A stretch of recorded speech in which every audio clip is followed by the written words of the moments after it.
Hi అండి. Welcome to our ASVS channel. ఈరోజైతే నేను వరుదిని ఏకాదశి పూజా విధానము ఈ వీడియోలో మీకు చూపించబోతున్నాను. వీడియోను ఎక్కడ స్కిప్ చేయకుండా చూడండి. మీరు ఈ వీడియో చూసి ఒక్క లైక్ ఇవ్వండి మీకు నచ్చినట్టయితే. మీరిచ్చే ఒక్క లైక్ వల్ల ఈ వీడియో మరికొంతమందికి రీచ్ అవుతుంది. మరికొంతమందికి హెల్ప్ అవుతుందనే నేను అనుకుంటున్నాను. Please support me. Please like, share, subscribe. మీరు ఇచ్చే ఒక్క లైక్ వల్లనే ఇలాంటి మరెన్నో వీడియోస్ నాకు చెయ్యాలని చెప్పేసి అనిపిస్తుందండి.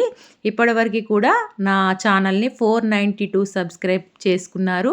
చేసుకున్న వాళ్ళందరికీ కూడా స్పెషల్ థ్యాంక్స్ అండి. Please friends like, share, subscribe. వీడియోలోకి వెళ్ళిపోదామా అండి. ఈ పూజా విధానం ఏంటిది అంటే వరుదిని ఏకాదశి పూజా విధానం అండి. మనకు సంవత్సరంలో 24 ఏకాదశులు అయితే వస్తాయి కదండి. ఒక్కో ఏకాదశికి ఒక్కో ప్రత్యేకత అయితే ఉంటుందండి.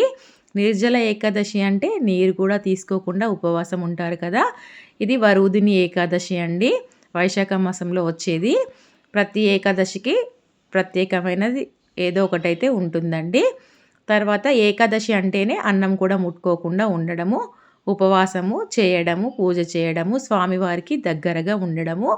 ఈ వరుదిని ఏకాదశికి కూడా ఒక కథ అయితే ఉందండి.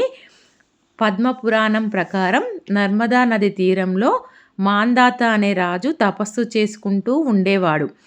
ఆయన అలా తపస్సు చేసుకుంటూ ఉంటే ఒకరోజు అటువైపు ఒక ఎలుగుబంటి వచ్చి రాజుని చూసింది. అది వెంటనే రాజు కాలును నోటిలో కరుచుకొని కొరకడం ప్రారంభించింది. అది ఎంత కొరుకుతున్నా రాజు మాత్రం దాన్ని ఏమీ అనలేదంట. పైగా తన తపస్సు చేసుకుంటూనే ఉన్నాడంట. కొంత సమయం తర్వాత ఆ ఎలుగుబంటి రాజు కాలును పట్టుకొని అడవులోకి లాక్కిపోయింది.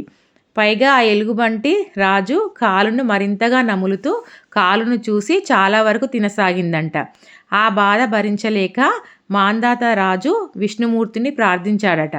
అప్పుడు మాందాత రాజును బాధను విన్న విష్ణుమూర్తి తన సుదర్శన చక్రంతో ఆ ఎలుగుబంటిని సంహరించాడంట.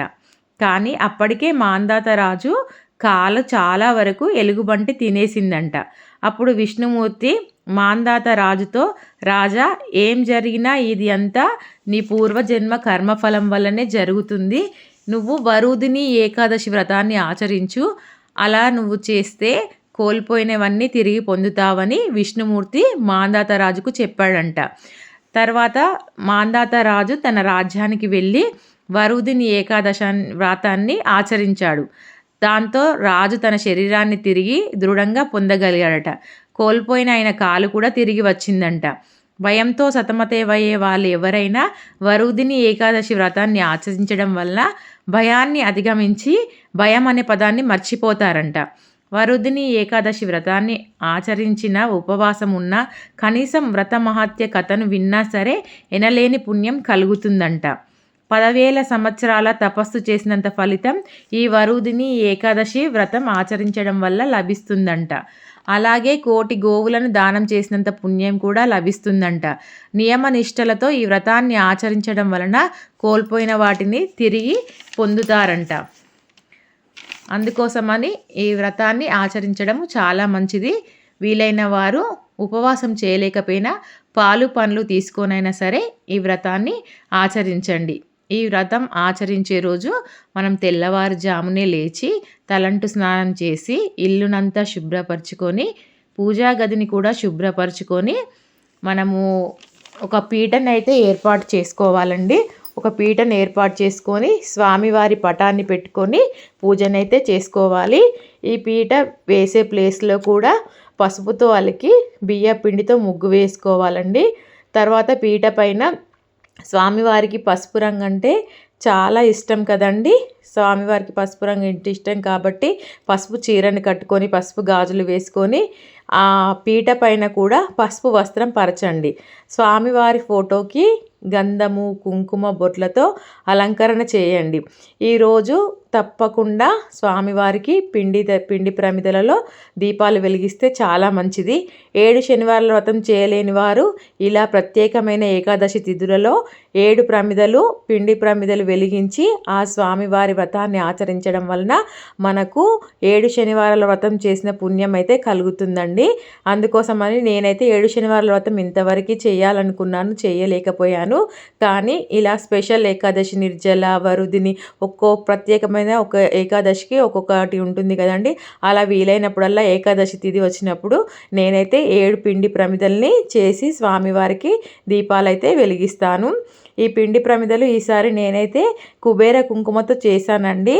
అందుకే పిండి ప్రమిదలు గ్రీన్ కలర్లో వచ్చాయి. ఈ పిండి ప్రమిదలు కూడా మామూలుగా మనం బియ్యం పిండితో చేస్తాం కదా, అదే బియ్యం పిండిలో గ్రీన్ కలర్లో ఉంటుంది కదండి కుబేర కుంకుమ అంటే. అదే గ్రీన్ కలర్ కుంకుమ, పాలు, నెయ్యి, అరటిపండు, బెల్లం అన్నీ వేసి నేనైతే ఈ ప్రమిదలను చేశానండి. ఈ ప్రమిదలు తయారు చేసిన వీడియో కూడా నా ఛానల్లో ఉందండి. నా ఛానల్లోకి వెళ్ళి చూడండి, తెలుస్తుంది. కొంతమందికి డౌట్ రావచ్చు, పిండి ప్రమిదలు ఏంటి ఇలా గ్రీన్ కలర్లో ఉన్నాయని చెప్పేసి. నేను గ్రీన్ కలర్ కుంకుమ వేయడం వలన ఇవి పిండి ప్రమిదలు గ్రీన్ కలర్లో వచ్చాయండి.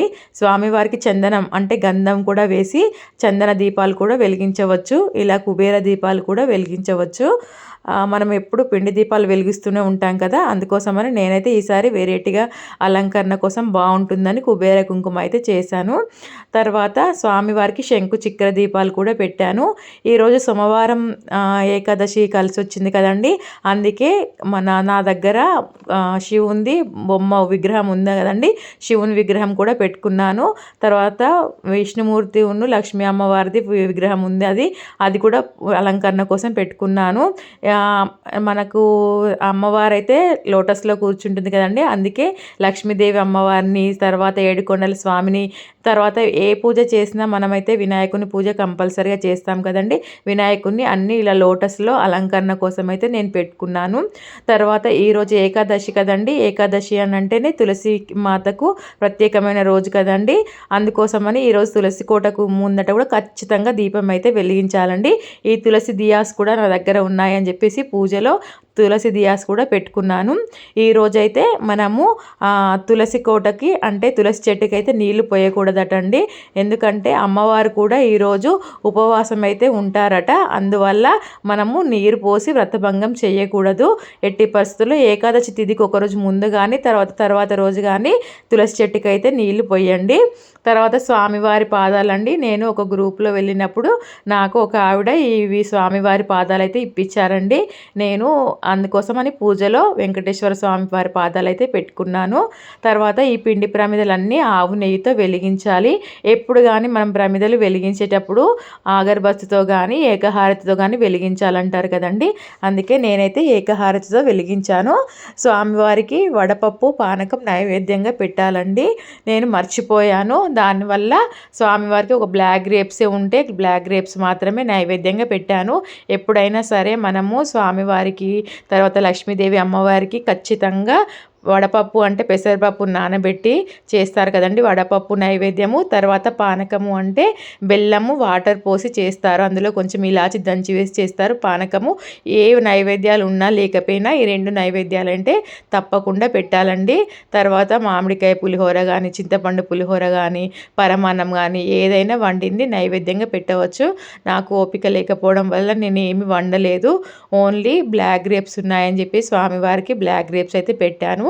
ఈ స్వామివారికి ఎప్పుడు పూజ చేసినా మనము నువ్వులతో బెల్లంతో కలిపి లడ్డూలు చేస్తారు కదండి, అవంటే స్వామివారికి చాలా ఇష్టమటండి. 7 శనివారాల వ్రతం చేసిన వాళ్ళు కూడా పూజలో నైవేద్యంగా నువ్వులు బెల్లం కలిపి లడ్డూలు చేసి స్వామివారికి అయితే పెడతారు. నేను అది కూడా ఏమి చేయలేదండి, నేను అసలు మర్చిపోయాను, ఆ గుర్తు లేదు, అందువల్ల నేను పెట్టలేకపోయాను. ఓన్లీ గ్రేప్స్ మాత్రమే పెట్టాను.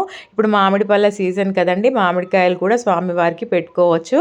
మనం దీపాలు వెలిగించిన తర్వాత ముందుగా అయితే వినాయకునికి స్వామివారికి శుక్లాం వరదరం అని చెప్పేసి చదివి తర్వాత వినాయకుని అష్టోత్తరం చదువుకుంటూ పుష్పాలని కానీ అక్షంతల్ని కానీ సమర్పించాలండి.